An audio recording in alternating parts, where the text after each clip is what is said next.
En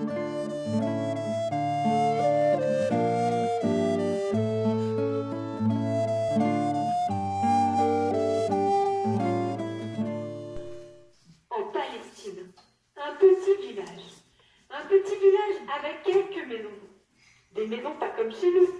4 murs, une terrasse à la place d'un toit. On dirait un cube. Dans cette maison, les murs sont blancs, illuminés de soleil.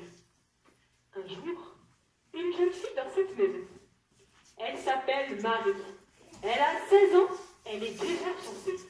Elle va bientôt se marier avec Joseph.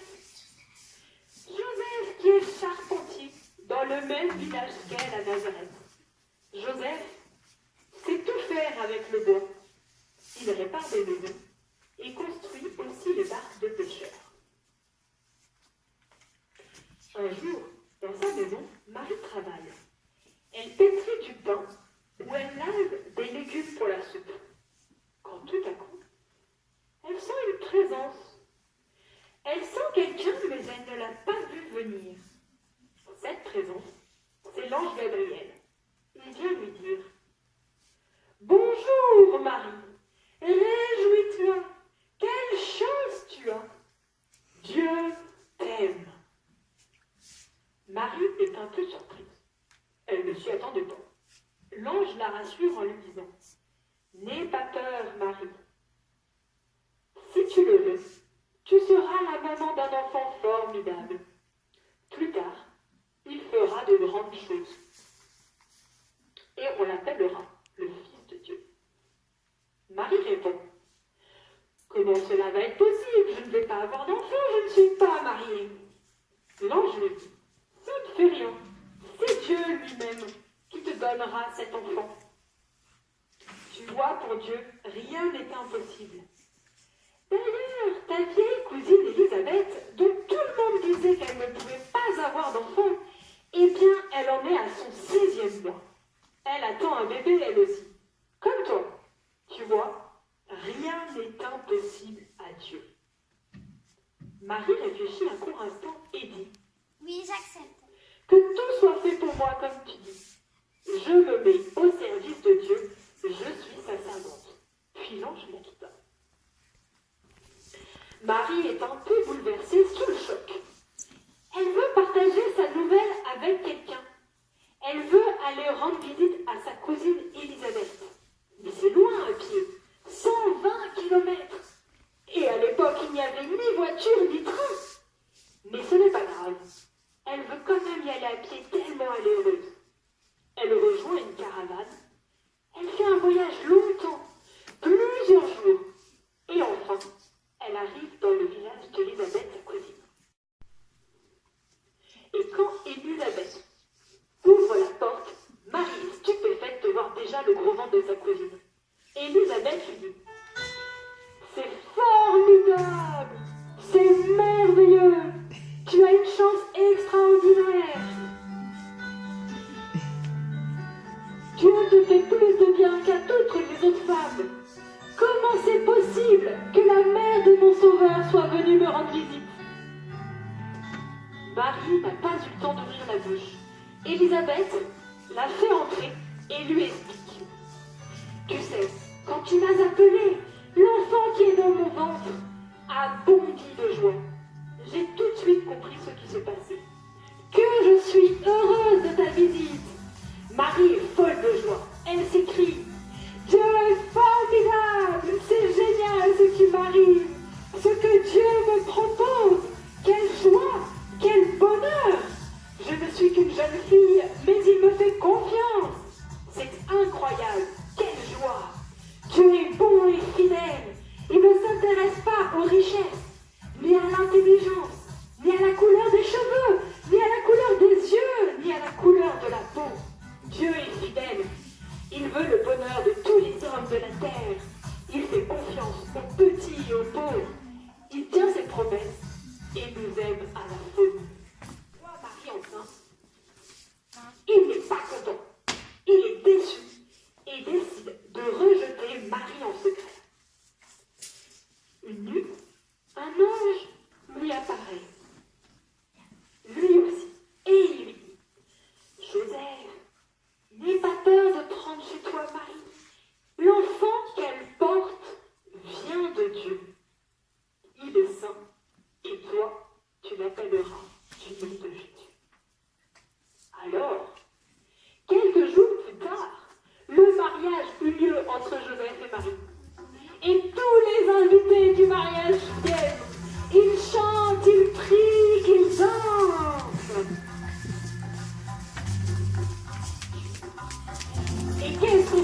au mariage de Marie et Joseph.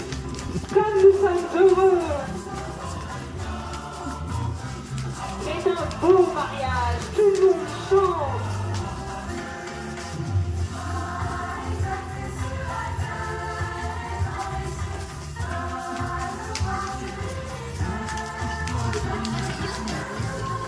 On y mange bien.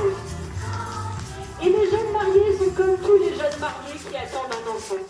Ils sont heureux et impatients de voir sa vie.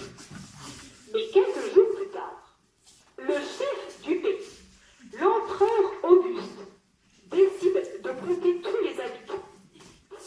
Il faut, pour savoir combien ils sont, il faut donc les compter. C'est un recensement. Et toutes les personnes doivent s'inscrire à l'endroit où elles sont nées. Et Joseph, lui, vient de Bethléem, près de Jérusalem, à peu près aussi loin que le voyage de Marie chez sa cousine Élisabeth. Mais que faire? Marie est sur le point d'accoucher. Est-ce qu'il faut partir maintenant? Ou attendre que le bébé soit né? Que faire? De toute façon, le voyage va être long et difficile. Alors, Joseph choisit un âne costaud. Et il installe sa belle épouse. Et ils partent confiants à Bethléem. Là-bas, il a de la famille qui pourra l'accueillir. Il ne se fait pas de soucis. Doucement, doucement. Après un long voyage, ils arrivent enfin dans la famille de Joseph.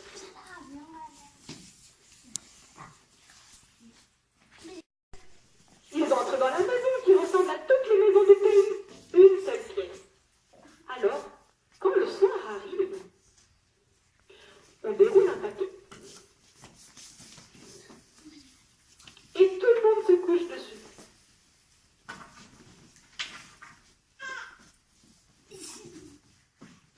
Tout le monde se couche dessus? On y est un peu serré. Toute la famille est ensemble, mais ce n'est pas grave. On accueille avec joie les jeunes mariés. Et c'est là, en plein milieu de la nuit, que Marie sent que son bébé va naître. Mais elle ne peut pas accoucher là, au milieu de tout le monde. Elle risque de réveiller toute la famille.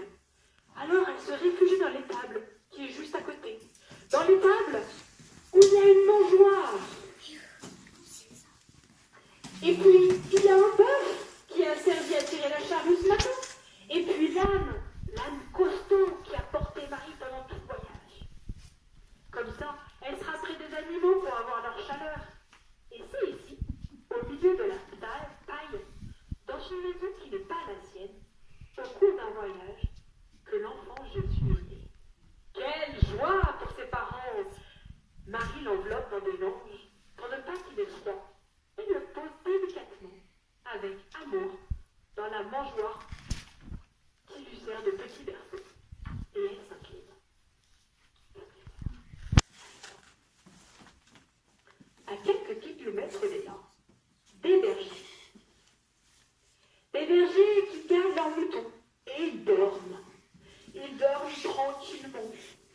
Lorsque soudain, une lumière vive apparaît.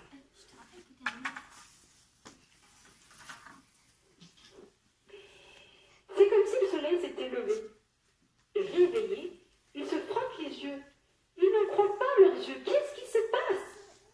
Et un ange leur apparaît et leur dit: n'ayez pas peur.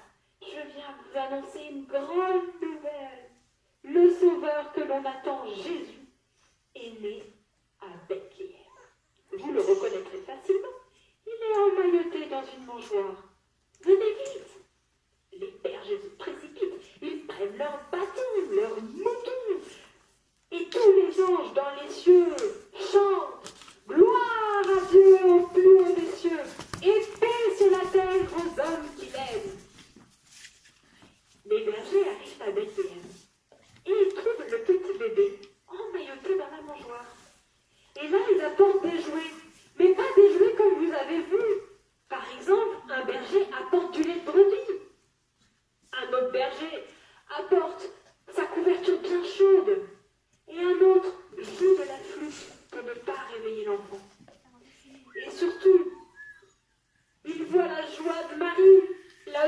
Joseph.